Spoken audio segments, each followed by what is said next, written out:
దండోరా మంచి హిట్ అయింది. Yeah, thank you.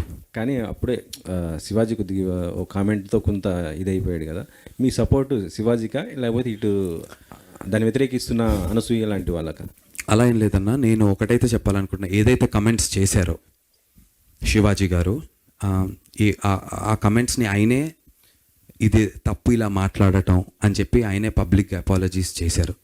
సో నిన్ననో మొన్ననో జరిగినటువంటి ఒక ప్రెస్ మీట్లో ఆయన, ప్రెస్ మీట్ కాదనుకుంటే ఎక్కడో మా కమిషన్ బయట చెప్పడం జరిగింది. కాబట్టి అది మాట్లాడిన వారే అపాలజీస్ చేసినప్పుడు డెఫినెట్లీ మనుషులం. ఆయన ఆ 2 వర్డ్స్ తప్పే కానీ అన్నదానికి కట్టుబడి ఉన్నాను అన్నాడు. అంటే మొత్తం అది కరెక్ట్ ఉన్నదానికి జస్ట్ నేను వాడిన 2 వర్డ్స్ మాత్రం అది తప్పది. నేను దానికి సారీ చెప్తున్నా కానీ అన్న మిగతా వాటికి మొత్తం కూడా కట్టుబడి ఉన్నాను అనేసి కూడా ఆయన చెప్తున్న పరిస్థితి. లేదన్నా, నాకు కూడా టు గివ్ అన్ ఎగ్జాంపుల్, నిన్న తలపతి విజయ్ గారు మలేషియాలోనో, ఐ డోంట్ నో వేరే దేశం నాకు తెలియదు ఎక్కడో, ఫ్యాన్స్ మలేషియాలోనో అబ్బాయి సూట్ వేసుకున్నారు, వెంట్రుక గోరుముకు కూడా కనబడడు, మీద పడిపోయి తొక్కేస్తున్నారు, చీరేస్తున్నారు.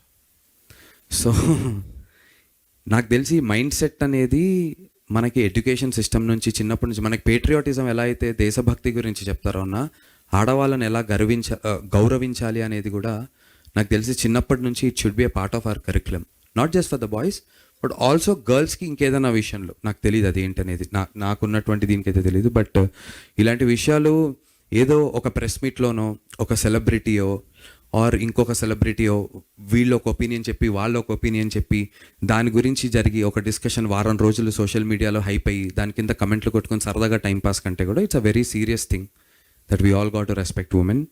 ఒక్కొక్కరికి ఒక్కొక్క పర్స్పెక్టివ్ ఉంటుంది. ఇప్పుడు శివాజీ గారు చెప్పిన దాంట్లో తప్పు గురించి మాట్లాడామనుకోండి అన్న, ఫర్ ఎగ్జాంపుల్ ఆయన చెప్పినటువంటి ఏదైతే ఒక విషయం ఉందో దానిని బ్యాక్ చేస్తున్నటువంటి ఎగ్జాంపుల్స్ కూడా చాలా ఉన్నాయి. అనసూయ గారు, ఝాన్సీ గారు వీళ్ళు చెప్పినటువంటి విషయం ఏదైతే ఉందో దాన్ని బ్యాక్ చేస్తున్నటువంటి ఎగ్జాంపుల్స్ కూడా చాలా ఉన్నాయి, డెఫినెట్లీ ఉన్నాయి. ఎక్కువ ఎగ్జాంపుల్స్ డెఫినెట్లీ ప్రాబిలిటీస్ ఇటుపక్క ఎక్కువ ఉండుంటాయి ఉమెన్ చెప్తున్న దాని పట్ల. Definitely I agree and I stand by the women. But more than all of this I really think కొంచెం యంగర్ ఏజ్ నుంచే I think we should start training people about how to behave. And బయాస్డ్గా అమ్మాయి అబ్బాయి అని ఒకటే కాకుండా in generally ఒక మంచి వ్యక్తిగా ఎలా బిహేవ్ చేయాలనేటువంటి విషయాలు చైల్డ్హుడ్ నుంచే మనం ఇన్పుట్స్ చేస్తే చాలా మంచిది అని చెప్పి నేను భావిస్తున్నాను.